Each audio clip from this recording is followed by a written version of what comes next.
네, 오늘 로마서 11장 11절로 24절에 있는 말씀이 되겠습니다. 우리 다 같이 한번 인사합니다. 옆 사람과 시하시고 앞뒤 사람과 인사하실 때 오후에도 뵈니까 참 좋습니다. 다시 한번 인사합니다. 다들 어디 갔어? 예배하고 다들 점심 드실 때만 해도 많은 분들이 계셨는데 점심 식사하고 성경 공부하고 나니까 다들 어디 가셨네요. 그래요.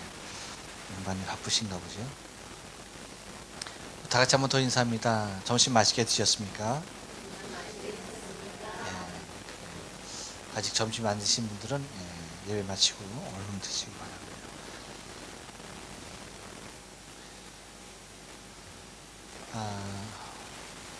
오늘 그 로마서의 말씀은 지난주에 드린 말씀과도 같이 계속해서 이제 이어지는 말씀인데, 하나님께서 이스라엘 백성들을 사랑하시죠.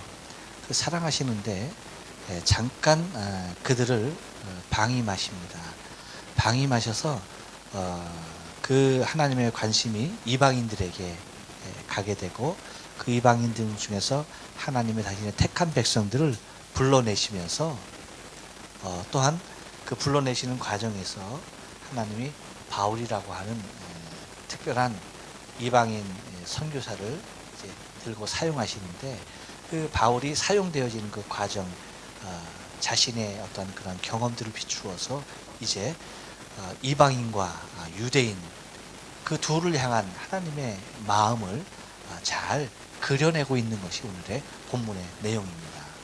그래서 여러분,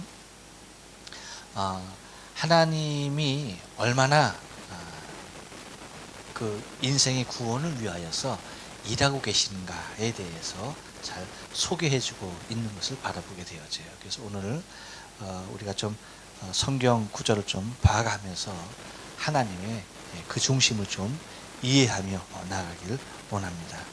먼저 여러분 11절 말씀 보면 11절 말씀을 통해서 우리가 알아볼 수 있는 것이 뭐냐면, 하나님의 구원의 열정입니다. 하나님께서 인생을 구원하시려고 얼마나 열정적인 마음을 가지셨는가에 대해서 잘 이야기해주고 있습니다. 그래서 하나님이 많은 이방인들을 구원하기 위해서 어떻게 하셨느냐라고 하면 11절 말씀 보니까 그러므로 이렇게 얘기합니다. 그러므로 내가 말하노니 그들이 넘어지기까지 실족하였냐? 그럴 수 없다 라고 하면서 누구를 말하는 거예요? 유대인들을 얘기하는 겁니다. 선민, 유대인들을 얘기하는 거고, 그들이 넘어짐으로 구원이 이방인에게 이르러 라고 얘기합니다. 그러니까 유대인들이 잠깐 넘어진 사이에 하나님의 관심이 어디로 갔느냐? 이방인으로 향하였다라고 하는 거예요. 그래서 근데 하나님이 그 유대인들이 넘어진 그 상태에서 하나님의 관심이 이방인을 향해서 이제 갔을 때에 하나님은 그러면 유대인에 대해서는 전혀 관심 뚝 끊었느냐라고 하는 것이죠. 바울은 그렇게 얘기하고 있잖아요. 그것이 아니다라고 얘기합니다. 뭐라고 얘기하는 거니? 이방인에게 하나님께서 관심을 보이면서 이방인을 구원하시는 그 모습은 유대인들이 넘어졌을 때 그렇게 하시는 그 이유는 뭐냐? 라고 할 때 여러분 기분 나쁘게 들어서는 안 돼요. 뭐냐면 그러면 하나님이 우리는 잠깐 유대인들이 딱 넘어졌을 때 그냥 딱 실족했을 때 그때 그냥 잠깐 우리를 구원하시는 거구나. 하나님 치사해 라고 생각하시면 안 돼요. 그나마 은혜인 것이. 그것을 전제하고서 여러분들이 이제 이 말씀을 봐야 되는 거예요. 이렇게 얘기합니다. 이방인들에게 이르렀다 라고 할 때에 왜 이방인들에게 이르렀느냐? 물론 이방인 중에서 하나님께서 구원하실 백성들을 구원하기 위함입니다. 그것을 여러분 믿습니까? 예, 맞아요. 근데 또 하나는 뭐라고 얘기하고 있는 거니? 그 다음에서 이렇게 얘기해요. 이스라엘로 식인하게 합니다. 그러니까 여러분, 바울이 뭘 바라보는 거예요? 하나님의 구원은 쉼이 없다는 거예요. 하나님께서 인생을 구원하는 그 의지는 여러분 조금도 변함이 없으시고, 조금도 쉼도 없으시고, 졸지도 아니하시고 주무시지도 아니하시는 거예요. 그것이 하나님이 우리 인생을 향한 당신의 사랑과 열정을 우리에게 보여주고 있는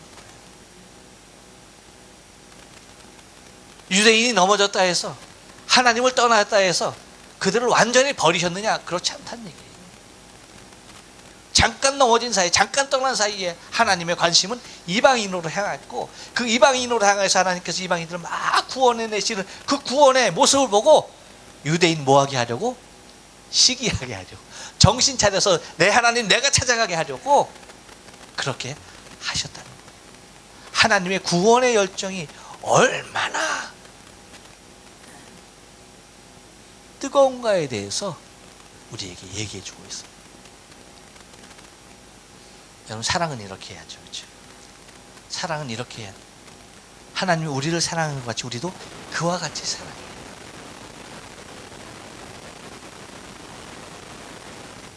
하나님은 여러분, 우리를 향한 당신의 사랑도 그와 같이 뜨거워요. 만약에 하나님의 사랑이 나를 향한, 우리를 향한, 이방인을 향한 하나님의 사랑이 뜨겁지 아니었다 한다면 유대인들 돌아오기까지 기다리죠. 그렇죠? 유대인들이 스스로 돌아오기까지 기다려야죠. 하지만 하나님은 기다릴 새가 없는 거예요.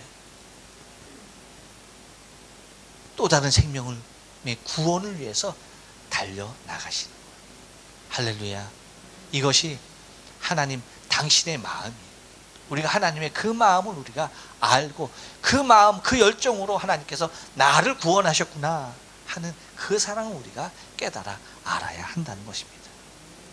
그래서 12절에서는 쉬지 아니하시는 하나님을 우리에게 보여주고 있어요. 그래서 그렇게 말합니다. 그들의 넘어짐이 세상의 풍성함이 되며 그들의 실패가 이방인의 풍성함이 되거든 하물며 그들의 충만함이니요. 그러니까 유대인들의 넘어짐이 이방인들의 구원이 되어지는데, 하물며 하나님께서 그들의, 유대인들의 충만함에 이르렀을 때는 어떻게 되겠느냐라고 하는 것입니다. 그러니까 하나님의 역사는 쉼이 없으신 거예요. 사람은 휴식을 필요로 합니다. 해가 있는 동안 열심히 일을 하게 하셨고요. 그 다음에 해가 진 다음에는 육체를 쉬게 하셨어요. 왜 그래요? 그 다음날 밝을 때 또다시 일하게 하기 위해서 우리에게는 쉼이 필요합니다. 그런데 문제는 뭐냐면 여러분, 하나님께서는 그러면 쉬시느냐? 하나님은 쉬지 아니하시는 분이에요. 왜일까요? 우리에게는 밤이 오지만 지구가 어떻다는 겁니까? 둥글다는 거예요. 지구가 둥글어요. 그래서 여기는 지금 낮이에요. 그래서 우리는 열심히 일을 하고 있지만 우리 지구 저쪽 반대편에는 지금 뭐예요? 밤입니다. 김혜영 시장님도 지금 밤과 같이 눈이, 밤에 뜨는 눈이 되고 있어요. 힘든가 봐요. 밤에 뭐 하시고? 아니, 밤에 뭐 하셨어요? 그렇게, 그렇게 저를 그렇게 지그시 그렇게 안쓰러운 모습으로 하고 그렇게 쳐다보세요. 그럼 이렇게까지 했는데 안 깨면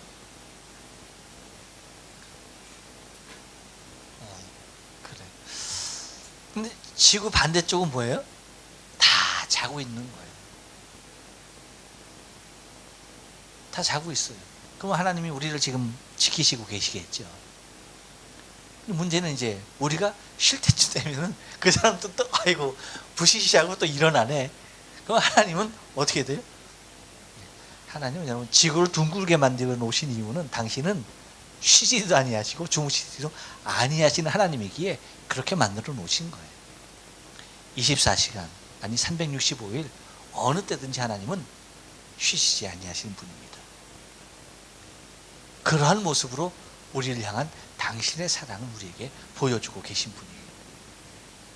그래서 바울도 이러한 하나님의 마음, 이런 하나님의 속성에 대하여서 자기 자신이 하나님을 닮아가는 자임에 대하여서 고백하고 있는 것을 바라보게 됩니다. 그래서 14절에서는 바울이 자기 민족을 얼마나 사랑하는지에 대해서 자기 글로서 표현해내고 있는 것을 바라보게 되어져요. 14절에서 뭐라고 말합니까? 이는 혹 내 고륙을 아무쪼록 시기하게 하여 그들 중에서 얼마를 구원하려 합니다. 바울은 자기 자신이 지금 이방인의 사도로서 부름받아서 이방인에게 복음을 전하고 있지만 하나님께서 그 이방인에게 복음을 전하는 그 모습 가운데서도 그 이방인 땅에 거하는 유대인들, 하나님의 택한 당신의 족속들, 자기 민족들, 그 사람들에게도 주의 복음이 증거되어지며 그들이 구원받기를 원하는 그런 간절한 소원이 있었어요. 그래서 이방인에게 복음을 전하는 것이 자신의 수업이지만, 그렇지만 이방인에게만 관심이 있었던 것이 아니라 유대인들에게도 복음을 전해왔던 그 모습들을 우리는 바라보게 됩니다. 그러니까 민족을 사랑했던 바울.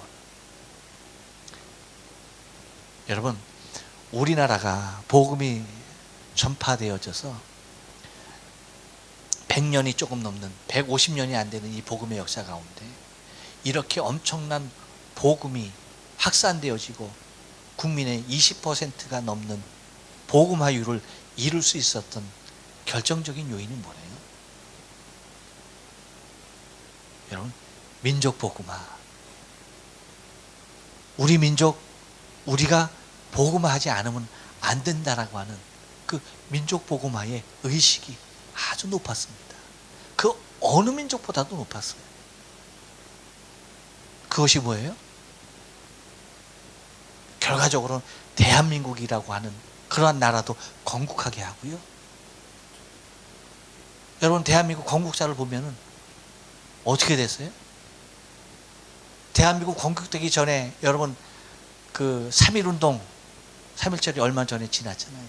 지난 주간에 지났잖아요.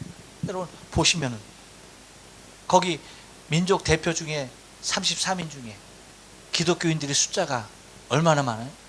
여러분 그 당시 기독교인 숫자가 국민의 몇 퍼센트나 됐겠어요? 불과 한 자리 숫자, 한 자리 숫자도 될까 말까 하는 그러한 모습이에요. 근데 민족의 지도층에 있는 사람들이 다 모였어요. 거의 다 기독교인이었어요. 하나님의 사랑을 안고 있는, 하나님의 사랑을 경험한 구원받은 족속이었어요. 그래서 여러분 대한민국이 건국될 때 그 건국 이념이 뭐예요? 하나님의 사랑, 하나님의 전적인 역사였던 것을 바라보게 되잖아요.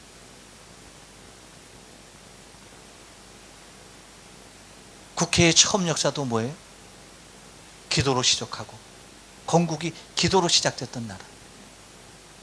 놀라운 나라죠. 그러니까 민족을 사랑하는 그 모습, 우리 민족은 우리가 구원해야 된다라고 하는 그 모습. 그래서 여러분 보세요. 지금 대한민국 땅에서 어디 외국 선교사들이 나와서 복음 전하고 복음 활동하고 있는 외국 선교사들 얼마나 있어요? 눈 씻고 찾아봐야 찾아볼 수도 없을 정도로 여러분 그렇게 작습니다. 일본 땅 어때요? 물론 일본의 목회자들이 더 많은 숫자를 차지하지만 얼마나 많은 선교사들이 이 땅에 들어와 있는지 몰라요. 그렇기 때문에 이 땅의 소망도 무엇이 소망이에요? 일본인으로 하여금 자기 민족 복음화, 자기 민족은 자기들이 구원해 내겠다라고 하는 이 민족 복음화 의식이 높여지지 않으면 사실은 여러분 외국 선교사들이 하는 것은 복음의 초창기 단계예요. 복음이 없는 그 땅에 들어가서 복음을 전하는 그 단계에 필요한 거예요. 그 다음에 뭐예요? 자기 민족이 자기 민족을 주 앞으로 이끌어내는 이 민족 복음화의 단계로 들어가지 않냐면 사실은 외국 선교사가 여러분 얼마나 많은 물량 공세를 해도 한계가 있는 거예요. 그렇지 않습니까? 그런데 어때요? 일본 사람들 전도합니까? 전도하지 않아요. 전도 모임을 한 달에 한 번씩 갖기 위해서 거기 최태자 목사님 거기가 교회 거기 여기 어디죠? 가와사키 쪽에 있는 역인데 아유 주여 그 역에서 이제 전도지를 나누면서 전도를 했어요. 이제 거기 이제 전철 일본 역들은 거의 다 똑같잖아요. 여기 있고 그 광장에 버스 정류장들이 쭉 있잖아요. 그래서 이제 여기서 나오는 사람들은 이제 다른 사람들하고 저는 이제 버스 정류장에서 이제 버스 기다리는 사람들 이제 했어요. 근데 전도지 줬어요. 그랬더니 보고서 자기도 나도 그래. 프로스테탄트냐고 그래. 그렇다라고 하니까 자기도 그렇대. 근데 왜 이거 하느니? 왜 이거 하느니? 자기가 프로테스탄트라고 얘기하면서 자기가 기독교인이라고 얘기하면서 왜 지금 전도하고 있느니? 전도하는 나에게 왜 하고 있느니? 우리는 안 한대. 할 말이 있어요, 없어요? 기가 막히더라고요. 똑같은 복음을 갖고 있는데, 그러니까 일본 사람들에게 있어서 이거 전도지 주는 것도 매화꾸란 얘기죠. 이 종교를 믿게 하는 그 자체가 뭐예요? 시찌르다는 얘기죠.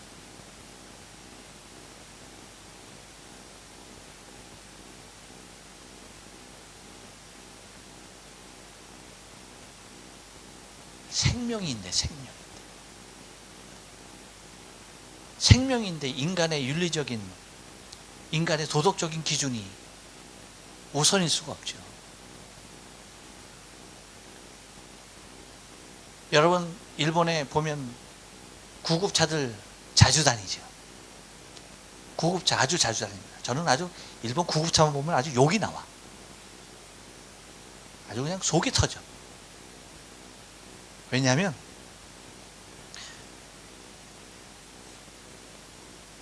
일본 도로교통법을 보면 여러분 속도 제한이 다 있잖아요. 속도 제한이 있어요. 속도 제한이 이 개요도로 14번 국도죠. 이 14번 국도 같이 이렇게 넓은 길은, 개요도로 이런 국도 길은 보통 그 제한 속도가 얼마냐 하면 60km입니다. 60km. 그리고 조금 작아지면 50km, 더 좁아지면 40km, 더 이제 작아지면 30km. 이제 그렇게 이제 줄어요. 60km 다닙니다. 근데 개요도로를 60km로 달리는 자동차 여러분 보셨습니까? 특별히 여러분 보시면은 개요도로 이제 저기 쭉 타고 나가면은 그 고속도로 나오죠.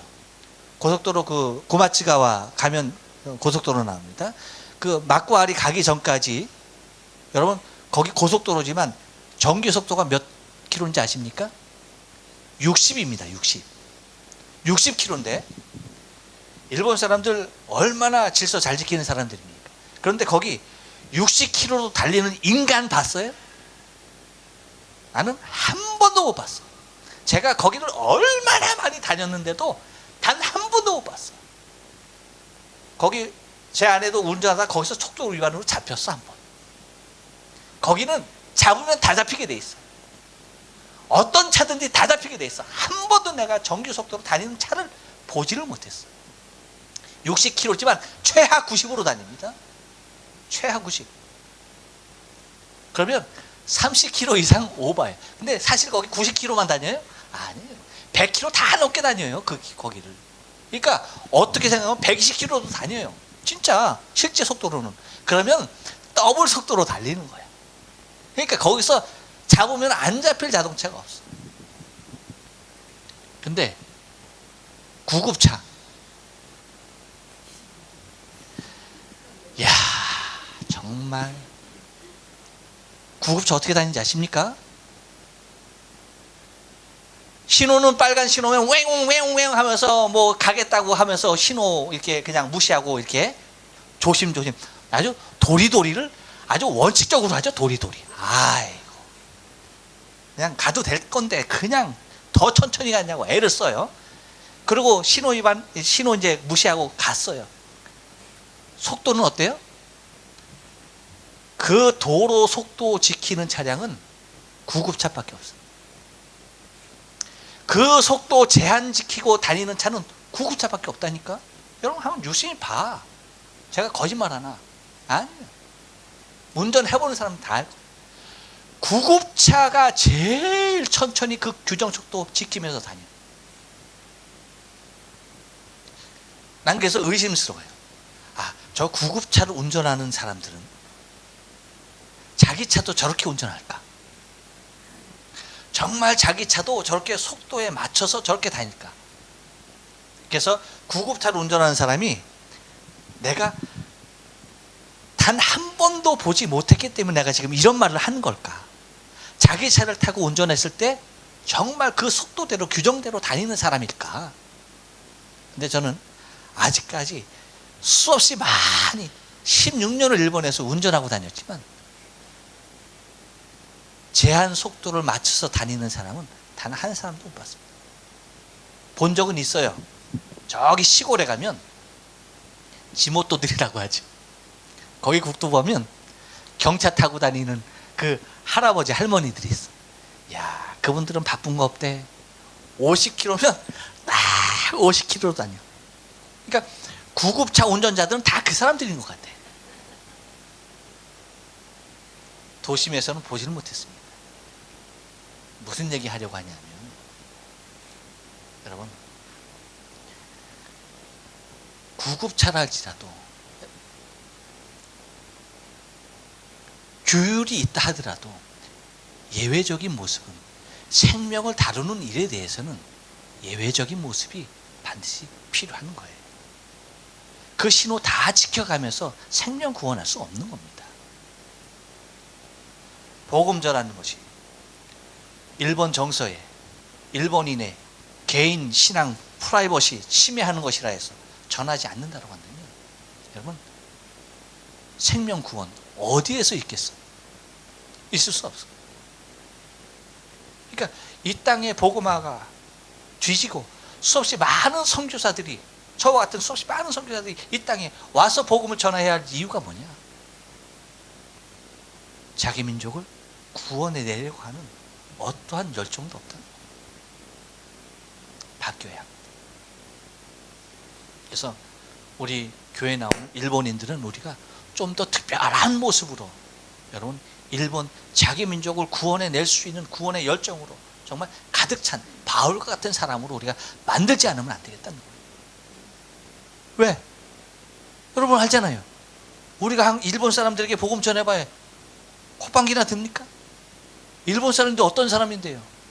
여러분, 한때 아시아 전체를 여러분 통치했던, 다스렸던 나라예요. 얼마나 자고한 사람들입니까? 태평양 전쟁으로 여러분 아시아 안 먹은 데가 어디 있어요? 다 점령했던 거예요. 러시아, 중국 할 거 없이 다. 뭐 동남아는 아닙니까? 필리핀 아닙니까? 싸그리. 그러한 사람들이, 여러분, 특별히 요즘이야 이제 88 올림픽 이후로 정말 국가적인 위상이 많이 높아져서 그나마 달라졌지. 강꼬꾸진입니까? 조센진이지.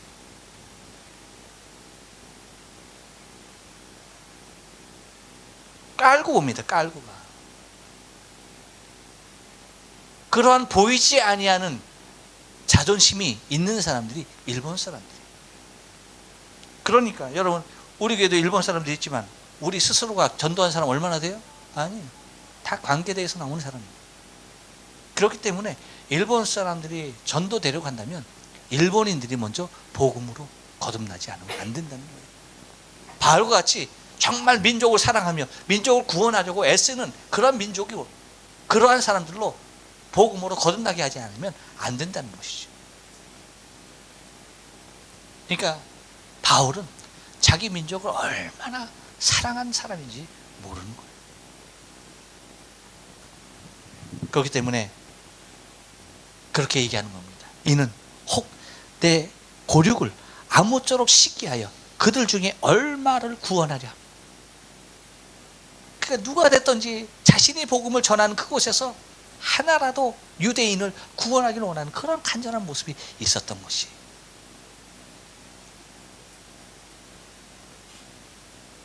그래서 여러분, 우리 교회의 사명이 뭐라고 그랬어요? 일본 복음화 우리의 교회의 사명, 그렇죠? 왜입니까? 그래서 우리 한민족 복음화의 가장 마지막 최후의 지역으로 삼는 곳이 어디예요? 저는 일본 땅으로 보고 있는 거예요. 일본에 있는 한인들. 진정한 민족 복음화는 이 땅 일본에서 이루어질 것이라고 저는 생각하는 거예요. 이 땅에 있는 70만 제일교포들 그런 복음으로 돌아올 때에 한민족의 온전한 민족 복음화는 이루어진다는 거죠.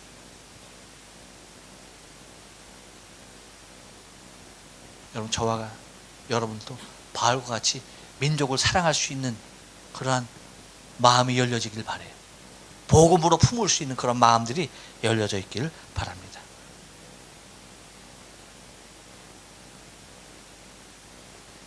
그 다음은 다음 주에 보도록 하겠습니다. 오늘은 14절까지 민족을 사랑하는 바울의 모습까지 우리가 좀 살펴봤습니다. 기도합니다.